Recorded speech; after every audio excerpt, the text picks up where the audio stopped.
I've only been on a reservation about 5 different times. I think they're basically Apache because I'm a hunter. I was hunting elk, and I was shocked at the poverty. Hello, hello, hello. Robert Kiyosaki, the Rich Dad Radio Show. We're broadcasting from Phoenix, Arizona, where it's either heaven or hell. And right now it's about to turn to hell. I mean, it's getting hot and it's nice, but it's a great place to live. As many of you know who follow the Rich Dad program, our focus is basically entrepreneurship, investing, financial education, but also through social good via education. Because one of the biggest complaints I had growing up as a kid in Hawaii was there's no financial education. And then I found out there's no financial education anywhere. And I've always kind of wondered why that was. So about 28 years ago, my wife and I, Kim, founded the Rich Dad company so we could teach. And along the way, when we did that one, I wrote Rich Dad, Poor Dad, and then I created this board game here to teach basically accounting, but it's financial statements. Because, you know, for those of you who are in business know that if you don't have a financial statement, the bank doesn't talk to you. So your financial statement is your report card when you graduate from school. And I would estimate to say that 80% of all college professors don't have a financial statement. So how can they teach the kids anything? So one of the joys of my life is I get to meet characters. And about a year ago, I met this character named, I call him the Chief, but his real name is Dennis Yellowhorse Jones. And he is a Navajo. He's an entrepreneur. And he's an advocate for his people, the Navajo tribes, and education. So Dennis is the president of Humate International. Is that correct, Dennis? Humate. Humate. I add Japanese Humate to it, you know that. But and we're talking about what the reservation system of the American Indian, but the Hawaiians had the same thing. They were put on basically we call Hawaiian lands, and they couldn't own the land. And Hawaiians are very spiritual people. And they said, when you take the land away, you take the ama away or the aina away. And the aina is a spirit. So when they took the land away from the Hawaiians, the spirit went. And so they're put on basically reservations also all throughout Hawaii, and nobody talks about it. So Dennis, it's an honor to have a true Native American Indian and an entrepreneur and a businessman and a man with a very big heart. We met at a Carrie Lake function, I think as a fundraiser. And then Dennis came to my birthday party the other night. So anyway, Dennis, welcome to the Rich Dad program. Well, thank you for having me, Robert. I really enjoyed it. Enjoyed becoming your friend and being associated with you and everything you do. And what you said is true.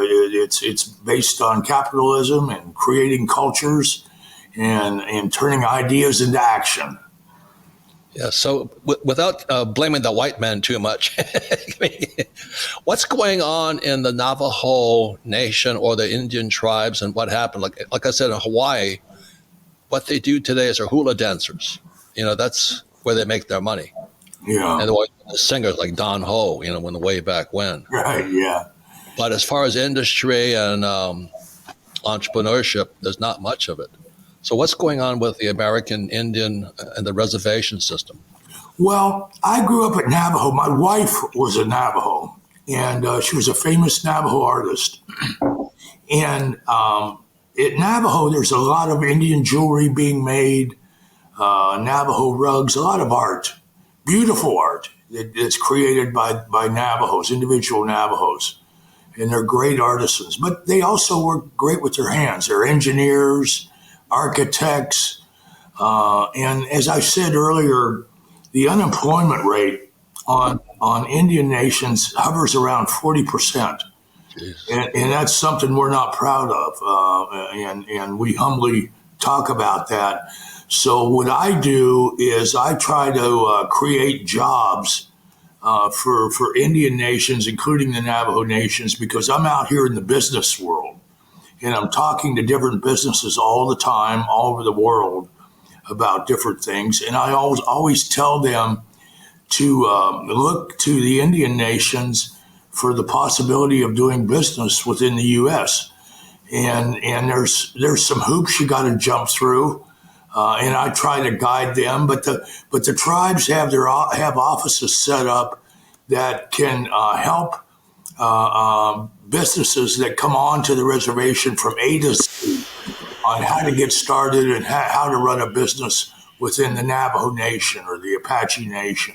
So they're very good at that, and if it's a great big business, they're welcome to joint venture with the Indian tribes. So there's a lot of give and take there that can be created that can work for both parties.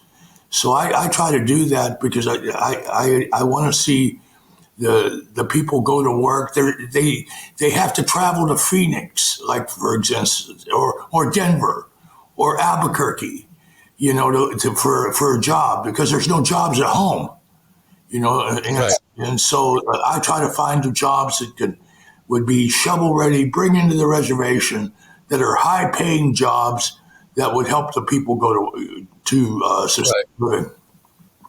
I've only been on a reservation about 5 different times. I think they're basically Apache Right? because I'm a hunter. I was Yes. hunting elk, Yes. and I was shocked at the poverty. Yeah. I was shocked. And the thing about Dennis, I want to say, Dennis commands the room. When Dennis walks into the room, everybody knows he's there. He's an honorable man. He's tall, but he shows up in full dress, and he's proud of his heritage. So that's how this guy walks in and goes. Everybody knows who he is. There was a politician running, and he had more power than the politician did. So when you walk into the room and all this, and so anyway, so staying on the subject a little bit, do you have any casinos were there to provide jobs? Is that correct? Sure. Yeah. Casinos, and they're high paying jobs. Yeah. How does that work for the American Indian and all that? Well, the tribes got the leeway from the federal government to operate gambling. So they opened up gambling on the Indian nations. So the tribes got into the gaming business, and there was a lot of outside gaming people that come on board to show them how to set up and run a casino. People from MGM or big gaming companies would come in and help them set up, and now they're running their own casinos. They're doing well. They're all doing well. And of course, they employ their local people, and they are high paying jobs. And so it is a source of economic development there. Unfortunately, you can only have so many casinos, and for example, Navajo, their land is not located near Phoenix or Tucson or Denver or Albuquerque. They're kind of out in a rural area. So their draw is casinos on the interstate. They'll have a couple casinos on the interstate, and they're nice casinos. And people go to them, and they gamble, they eat, watch a show, spend the night, whatever. But yeah, it's a source of jobs for the local folks. Well, thank you. I learned the hard way. When I was a starting entrepreneur, I had no money. My friend and my partner and I had a good idea. So let's go to Vegas and see if we can win some money. Yeah. So I went there and I found out what craps is, dice. Yeah. And I lost everything. And that cured me. I said, I'm never, I don't like to gamble. Gambling's fun, but when you're trying to survive on it, it's tough business, Yeah. First time I went, Benny Binion was a friend of mine. He owned the Horseshoe. He was a colorful character. Binion, right. Yeah. And I went up there with my wife, and I had $1,000, went down to the casino and started playing dice. And I won $3,500. And I went back and I told my wife, I got this handled. I got this game mastered. and 2 days later, I lost it all. My story is very similar. I was up about 3,000, I think. Yeah. And my friend, his name was John. John said, "Come on, we must get out of here. We have enough money because we're driven up from L.A. to Vegas." Right. And I said, "No, it's just one more roll. Let's go for it all." Yeah. Yeah. It was gone. Yeah. One roll, it was gone. I tell you, it was one of those painful. And we drove back empty. We're still broke, but that's part of the growing process, right? Yeah. Binion used to have Benny Binion. He had the world's highest bet. He would cover any bet. Wow. And back in the 70s, there was a guy that went in there. He called him up and he says, "I want to come up and bet $1 million on a roll of the dice. 1 million." Wow. So Binion said, "Come on up." And so he showed up, pulled up in a taxi, got out, had a suitcase full of cash, walked in, and Benny met him at the cage, opened it up, and he didn't have $1 million. He had about 800,000. So he ended up betting 777,000. So Benny gave him the chips, $25,000 chips. He went out, put him on one roll of the dice on the don't pass, and that means he's not going to make the point. So this woman was rolling, so she rolls a 6, which is an easy number. And then she rolls a 5 and a 2, and she rolls a 7, and she loses. So the guy that made the big bet won. He went and got his 777,000 plus 777,000 and walked out the front door. And Man, that's discipline, because you want to stay there. Yeah, but he eventually come back a couple years later, and he ended up losing it all. Well, I think I like about Binion's. This is years ago. He had a good deal on beer. Oh yeah. So I got cheap beer there. I sat there, it scarred me so much to lose everything on one roll. I don't gamble. So that's why I'm an entrepreneur, because that's big enough gamble, which is what I'm going to talk to you about, is that you're a big time entrepreneur. You have a great product. Would you mind tell us about your business, Humate International? Sure. I grew up in the mining business, coal mining to be exact. And my family had coal mines all over the United States, including New Mexico. And when I was 7 years old, my family moved from back east to Gallup, New Mexico, and opened up a coal mine. And they were operating this coal mine. This is back in the 1960s. And they operated coal mines there for almost about 35, 40 years. But when we were going through deposits of coal, we were mining, and we would vertical mine down, and we would go through a deposit of a mineral that my family discovered, Humate, Humate. And we were miners. We're not farmers. And so we would throw it away because it wasn't coal. It looked like coal, but it wasn't coal. And if it was in the ground another million years, it would be coal. Okay. Now, the Native Americans from the Four Corners, which included Navajos, Zunis, Hopis, Apaches, they would come to our mine and they would ask my father if they could have this material that we were throwing away. And my dad said, "Yeah, sure." And so we asked them, "Well, what do you do with it?"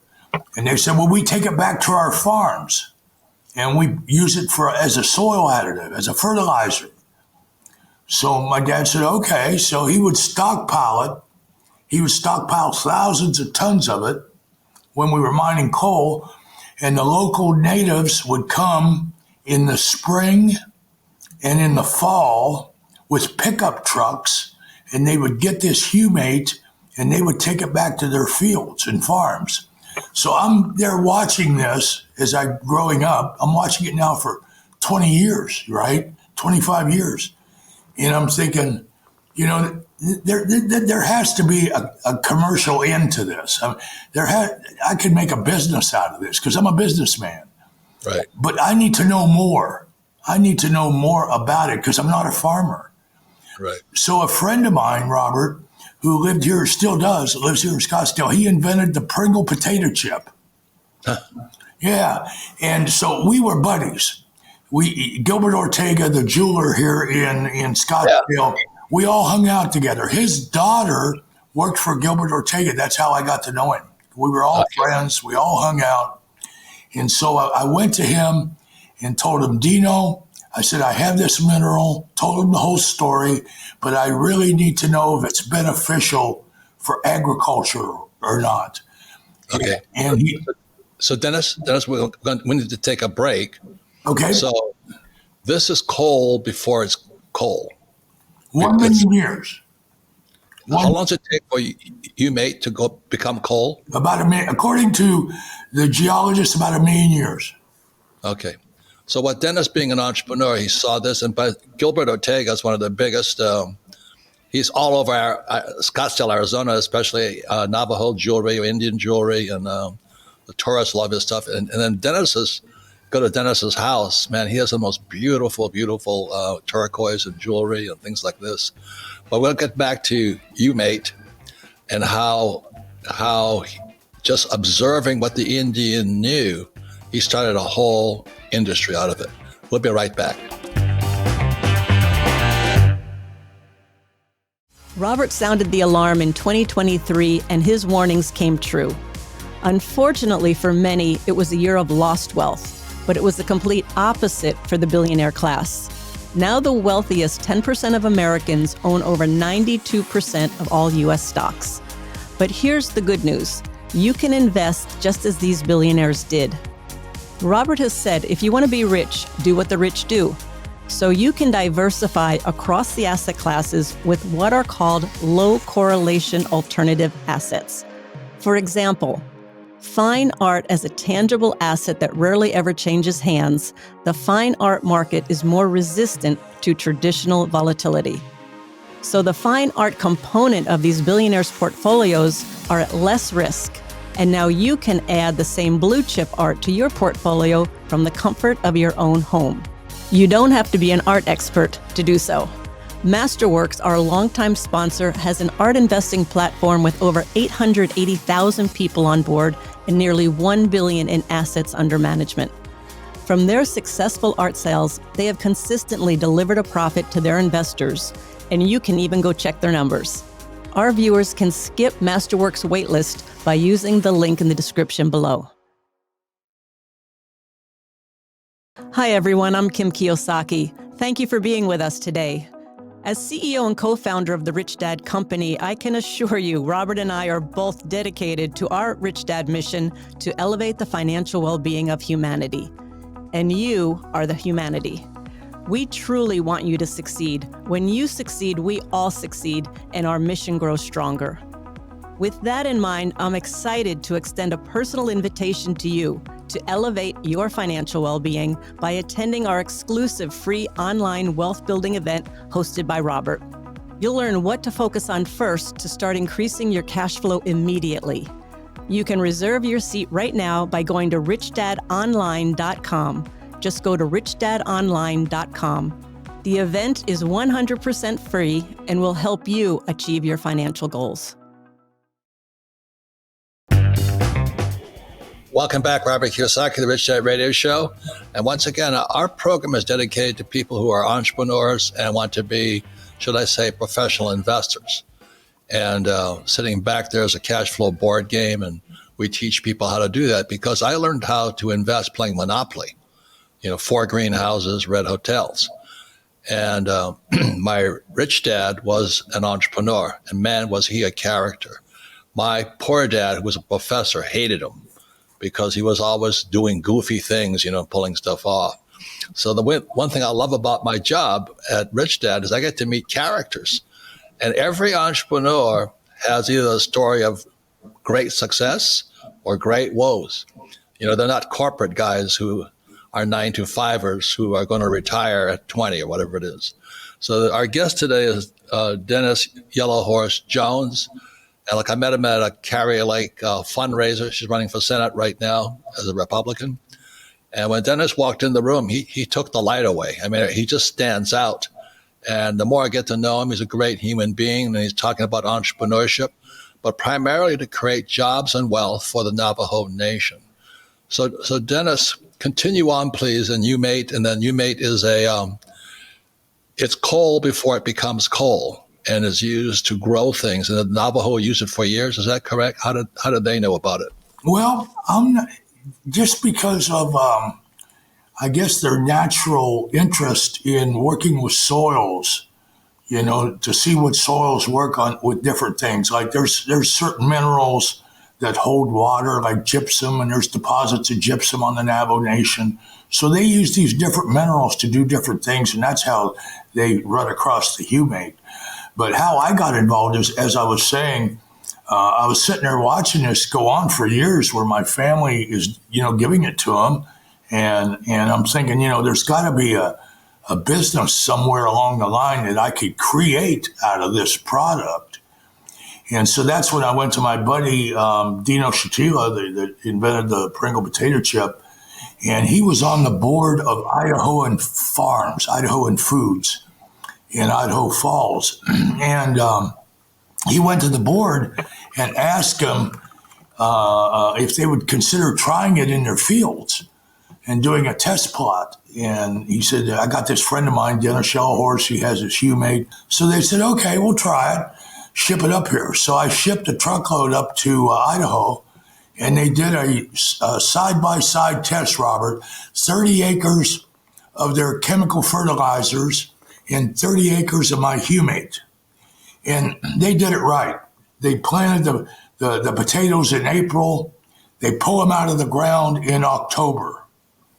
And at the end of October, they pulled them out of the ground. They measured them, counted them, did everything you're supposed to do. So they wrote a report, and they gave it to my friend, and I met him in Scottsdale for dinner, and he said, hey, Chief, he says, here's your report. And I said, well, what's it say? And he says, read it. So I opened it up. It was on their letterhead, and we blew them away. They got 197% increase in the yield, 197%. It blew them away. And I'm reading this, and I'm thinking, Jesus, this is unbelievable. And he says, it's true. So the owners of that company called me a couple of days later and said, Mr. Yellowhorse, we own Idaho, and we're not sure what Humate is, but we want to use it on our farms. So boom, that's when I went full steam ahead, because we were mining it. I knew how to mine it. I knew how to get it out of the ground. I knew where it was, but I didn't know anything beyond that. And because I'm not a farmer. So that they were my first customer. And then I started out, and I was just kind of a lost guy out trying to find customers. I would go to flea markets. I'd go to farm shows. I'd go here. I'd go there. I'd go everywhere. And I lucked out, and I got in with Dole. And Dole is the largest grower in the world. And Dole, D-O-L-E? Yeah, Dole pineapple. Right. And so I got in with them about 25, 30 years ago. And I'm not even sure how I did it, but I did. And they started using it on their plantations in South America, in Thailand, in the Philippines, where they grow bananas, pineapples, flowers. So I lucked out and got in with them, and then it just kind of took on a life of its own. But as we went along, we found different uses for this mineral. Now we found, we went from agriculture to soil remediation. And I was involved with the BP oil spill on how to clean up oil spills and chemical spills using this Humate. And I developed that technology with the University of Oklahoma, in Norman, Oklahoma. They got a grant from the EPA to clean up oil spills, so they used my Humate to do it. So they wrote lots of papers, and we presented that to the U.S. Senate. And you can find me on YouTube where I testified. I actually testified in front of the U.S. Senate on how to clean up oil spills. So then now we went beyond that to animal feed. And we've been endorsed by the largest organic milk company in the United States. And the name of the company is called Organic Valley Co-op. And they're out of Lafarge, Wisconsin.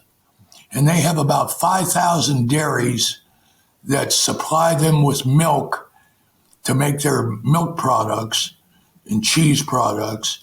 And it's per their specification. They have veterinarians that go around to these dairymen and tell them what to feed the cows, what to do, what not to do. And one of the things they tell them to do is feed the animals my Humate. And it's like, a half a cup per animal per day. So we went into that arena, and now we have people buying it and feeding it to goats and sheep and horses. Dogs would be a great market. If any of your listeners are out there that have any ideas, contact me. Now, beyond that, we have it in human consumption. And there's a guy that owns a company called Peak Life, and he's out of California but moved to Austin, Texas. Steve Foster is his name. And we become good friends, and the reason why is he sells a lot of different.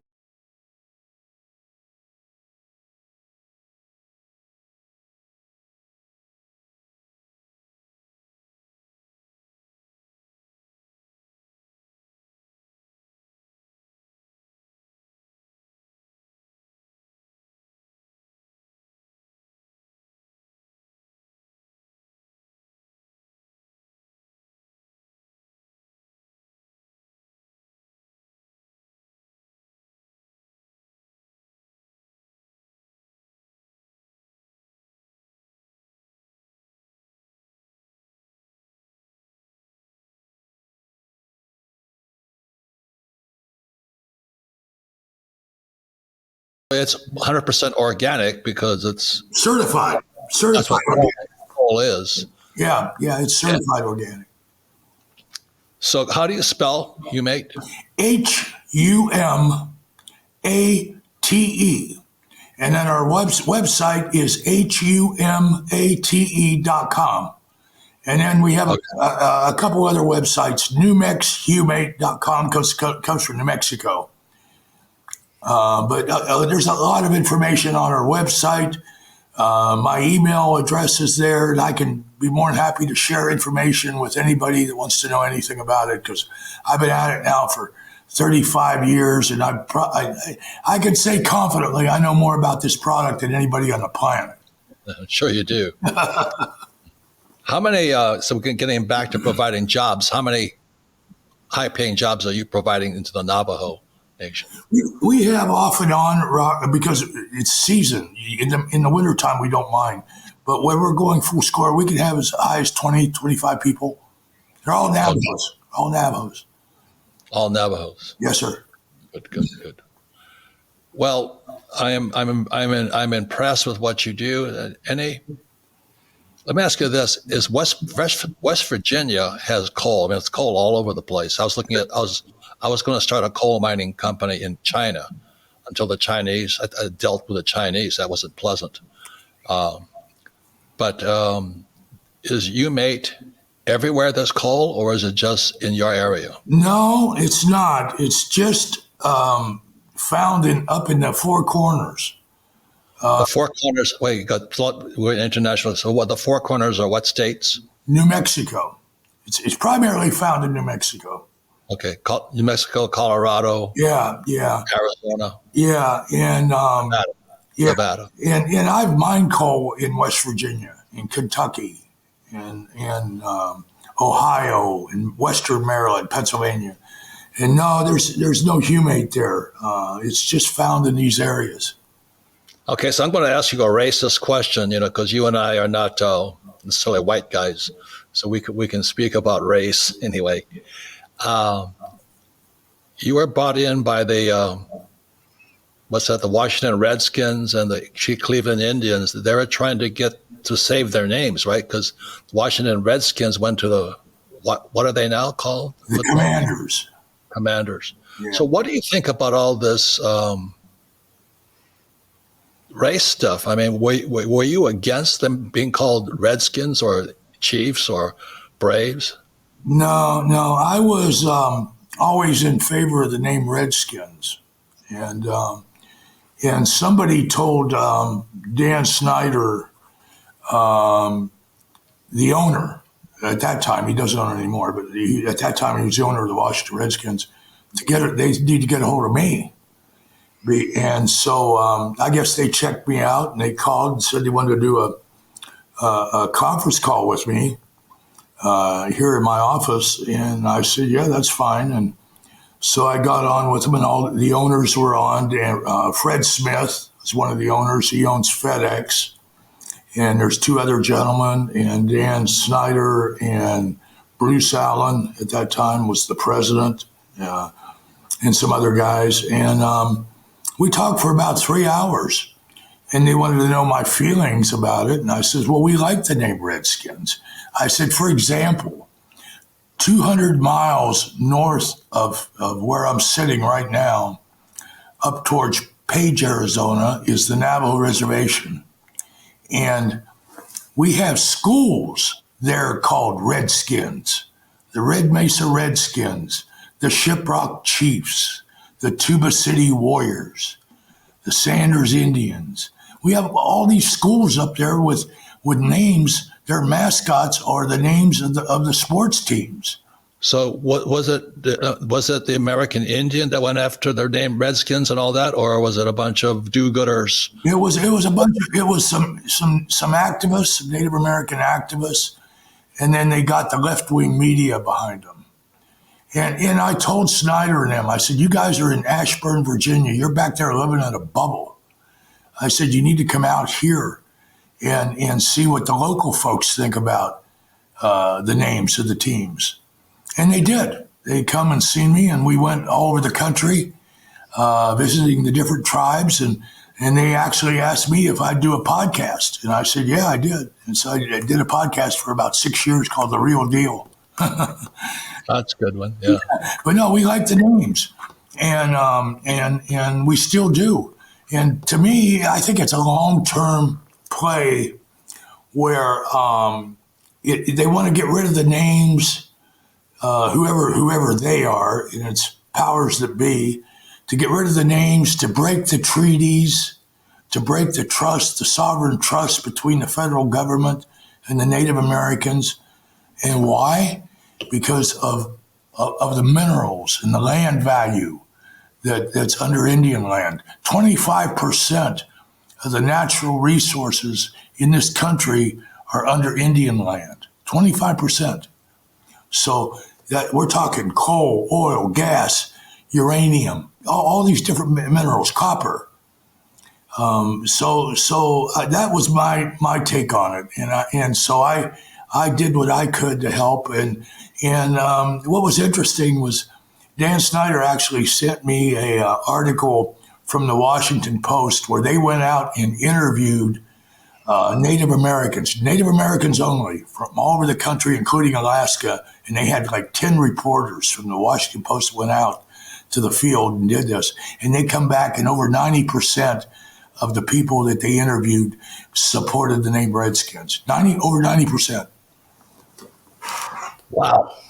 Well, Dennis, I could talk to you forever, but you left a lot of, food for thought, as they say. You make. Anyway, so thank you very much. And how did they? What is your website and all that, so people can? Yeah, my website is Humate International. It's U-MATE. Yeah, U-MATE International. And the name of the mineral is Humate. And my family discovered it back in the 1960s. And we have thousands of acres that we're developing up in near Gallup, New Mexico on Interstate 40.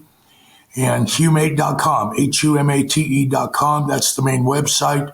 My email address is on there. My phone number is on there, 602-531-9100. Feel free to call me. We have a lot of room for entrepreneurs to make money on this because we're the mining guys. You can't go down to Home Depot and buy this. You can't go down to Lowe's and buy this mineral. You can get it from us, and you can package it, resell it. You can do whatever you want to do with it, and we'll help you.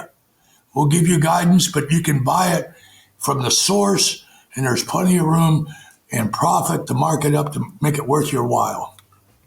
Say, Dennis, you're a true capitalist. I'm proud to know you. I'm glad you and I have met, and we'll continue to keep working together, my friend. Absolutely. I look forward to seeing you on the trail, my friend.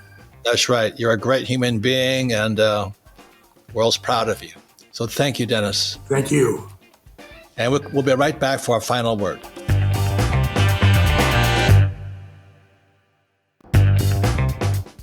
Welcome back, and thank you to our guest, Chief Dennis Yellowhorse Jones. I've seen the Navajo artwork and jewelry and things like this, but that man is a true entrepreneur and a true capitalist. And I trust this program has inspired you, who are basically hanging on to a 9-to-5 job, to take the risk of becoming an entrepreneur. It's not an easy road, but it's a very fun road. So I want to thank the spirit of the American Indian. Like I said, in Hawaii, we have Native Americans also. They're called Hawaiians. And I was talking to Dennis about the different races between Navajo and Apache and Pima and Cherokee. And he says they can see the differences between the tribes, the same as I can see differences between Hawaiians and Navajo. Anyway, we're a great world. God made us with different races, different peoples for different jobs. Anyway, so thank you all for watching the Rich Dad program, and may you go out and make it a better world. Thank you. This podcast is a presentation of Rich Dad Media Network.